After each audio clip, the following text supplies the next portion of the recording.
Hello viewers, welcome back to my channel. আজ আমি আপনাদের মাঝে হাজির হয়েছি নতুন আরেকটি রেসিপি নিয়ে।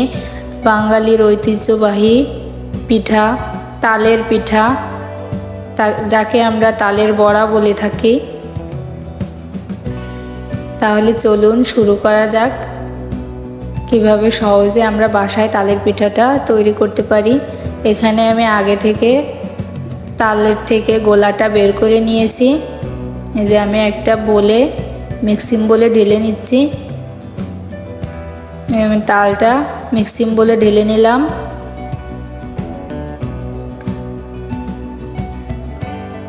এখন এর ভিতরে দিয়ে দেব চাউলের গুঁড়া।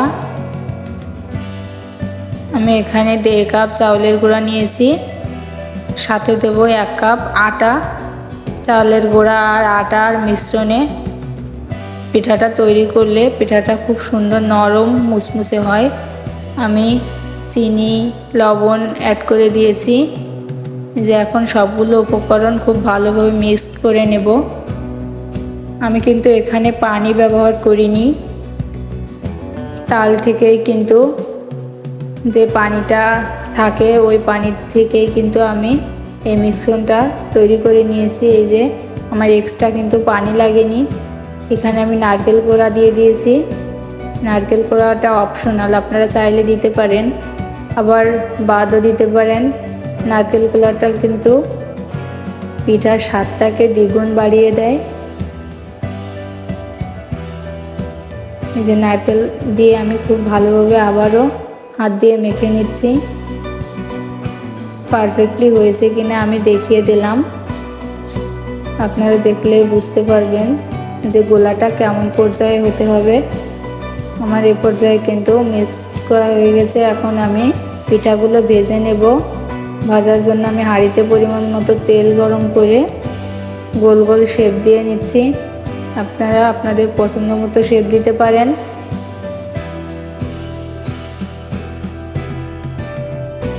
আমি এপিট ওপিট করে ভালোভাবে নেড়ে চেড়ে দিব। পিঠাগুলো আমি ব্রাউন কালার করে ভাজবো।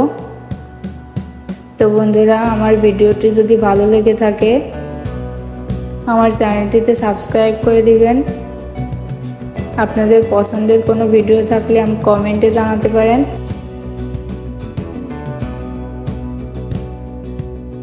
দেখুন আমার পিঠাগুলো কিন্তু ভাজা হয়ে গেছে, আমি উঠিয়ে নিলাম।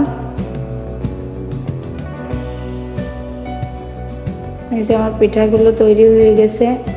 পিঠাগুলো দেখতে যেমন লোভনীয় লাগছে, খেতেও কিন্তু অনেক সুস্বাদু ছিল, মজাদার ছিল।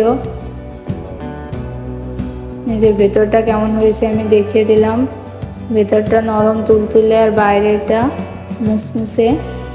দেখুন আমার পিঠাগুলো সব তৈরি হয়ে গেছে। আজ এই পর্যন্তই, দেখা হবে পরবর্তী ভিডিওতে। আল্লাহ হাফেজ।